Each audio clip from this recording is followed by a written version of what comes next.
social workers consider coaching as a way to expand their impact, improve their income, and work with different populations of people.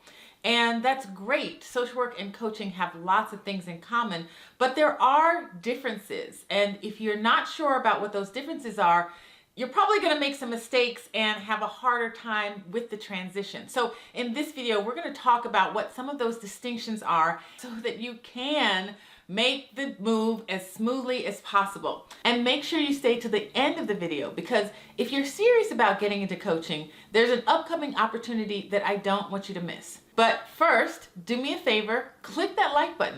Here we go.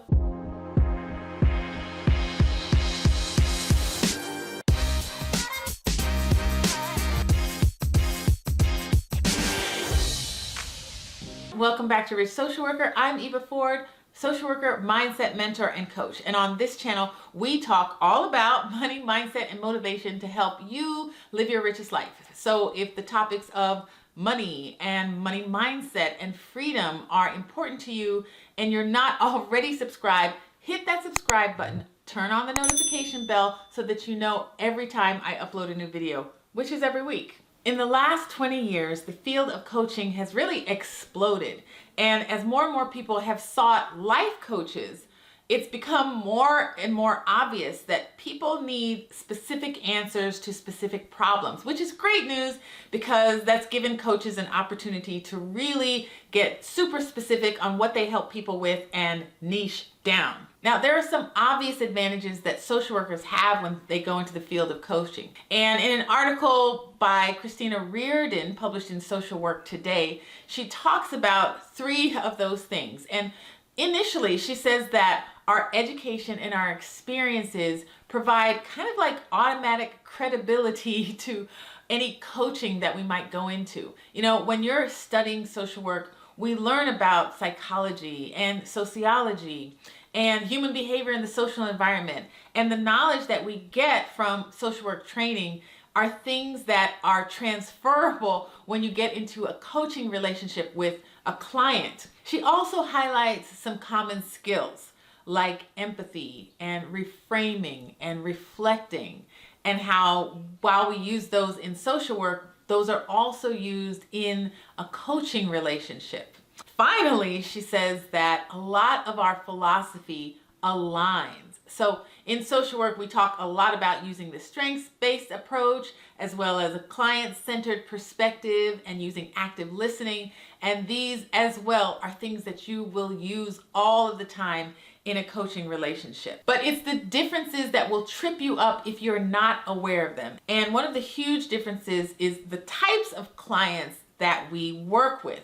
So in social work, typically we're working with people, especially on a micro or meso level, we're working with individuals, we're working with groups that maybe have issues as it relates to mental health or housing or some functionality.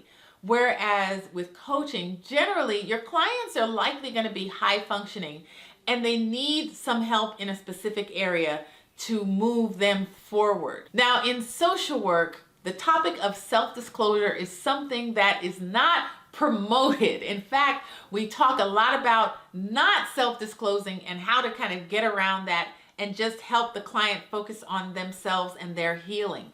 Whereas in coaching, the opposite is actually true, and self-disclosure is something that is really encouraged and promoted, and something that is highlighted as a thing to build credibility with your clients and use to help your clients get to where they want to get to. And so if you're practicing in a coaching dynamic coming from social work, you want to be aware of that distinction so that you're not hiding what you've been through or what's worked for you, but you're actually using that to help your clients. Interpersonal dynamics in a social work relationship versus a coaching relationship are also very different. Whereas in a social work relationship, the social worker is generally seen as the expert, as the one that has the resources and that can help link the client to those resources so that they can move forward. Whereas in a coaching situation, the coach is more seen as a peer. That's why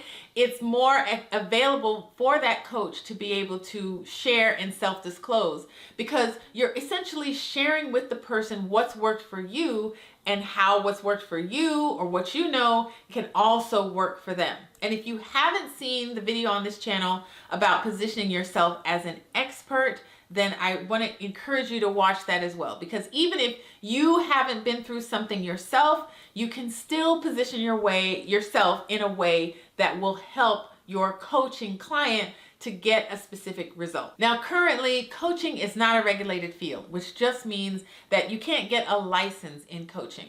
And while you can get certification as a coach, it's not required. However, if you are a social worker who also coaches without a coaching certification, that code of ethics of social workers still applies. Now, in the next video, we'll talk about how you can stand out as a coach so that you don't get lost in the sea of options and serve your clients well. And if you're serious about starting a coaching practice, then I invite you to join me for my Launch into Coaching workshop. It's coming up fast. I'll put all the details in the description up below. Thanks so much for being here. I believe you can dream, be, do, or have anything you want, but it starts with your mindset. So make sure it's a rich one. I'll see you in the next video.